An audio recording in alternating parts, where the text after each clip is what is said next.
পাকিস্তানের সঙ্গে সংঘাতে ভারতের সামরিক সক্ষমতার ঔজ্জ্বল্যে পড়েছে এক ক্ষীণ ছায়া।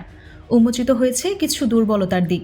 দীর্ঘকাল ধরেই নিজেকে আঞ্চলিক শক্তি হিসেবে প্রতিষ্ঠা করার প্রয়াস চালিয়েছে ভারত।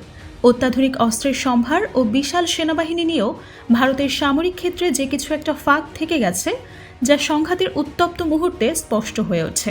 প্রযুক্তির সঠিক প্রয়োগের অভাব কিংবা সমন্বয়ের দুর্বলতা, যাই হোক না কেন, পাকিস্তানের বিপক্ষে সংঘাতে ভারতের সামরিক দুর্বলতা ক্রমশই দৃশ্যমান হয়েছে।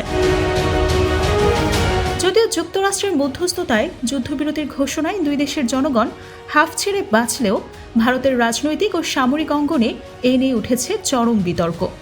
পাকিস্তানের বিপক্ষে ভারতের অবস্থান নিয়ে অনেকটাই হতাশা ধরা পড়ল দেশটির সাবেক সেনাপ্রধান ভেদ প্রকাশ মালিকের কণ্ঠে। তিনি বলেন, আমরা আসলে কি পেলাম? এই হতাশার পেছনে যুক্তি আছে। দুই দেশের মধ্যে কেবল যুদ্ধবিরতির ঘোষণা দিয়ে থেমে থাকেননি মার্কিন প্রেসিডেন্ট ডোনাল্ড ট্রাম্প।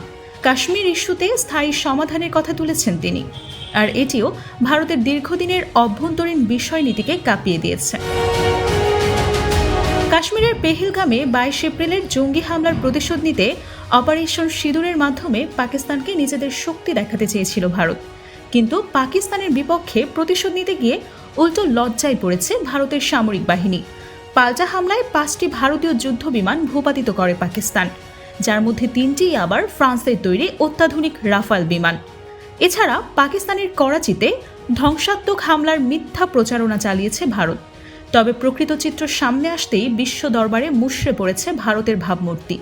এছাড়া ক্ষেপণাস্ত্র ও ড্রোন হামলার মাধ্যমে ভারতের সামরিক ঘাঁটি ও বেসামরিক এলাকায় পাকিস্তানের হামলা স্পষ্ট করে দেয় এই সংঘাতে পুরোপুরি ব্যর্থ হয়েছে ভারতের রণকৌশল।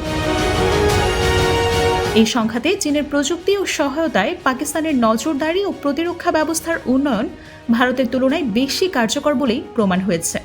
ভারতের নিজ দেশের বিশ্লেষকেরাও দীর্ঘ ধরে সতর্ক করে আসছিল যে পাকিস্তান ও চীন জোটের বিরুদ্ধে প্রস্তুত নয় দিল্লি, কিন্তু এসব সাবধানবাণীকে গুরুত্ব দেননি ভারতের নীতি নির্ধারকরা।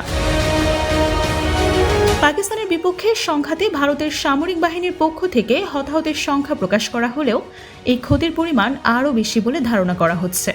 এছাড়া সামরিক সরঞ্জামের দিক থেকেও ভারত বেশি ক্ষতিগ্রস্ত হয়েছে। সবচেয়ে বড় প্রভাব পড়েছে ভারতের অর্থনীতিতে।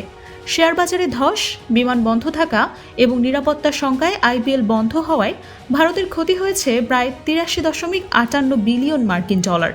এছাড়া রাফাল যুদ্ধবিমান হারানোর কারণে ক্ষতি হয়েছে প্রায় 400 মিলিয়ন মার্কিন ডলার।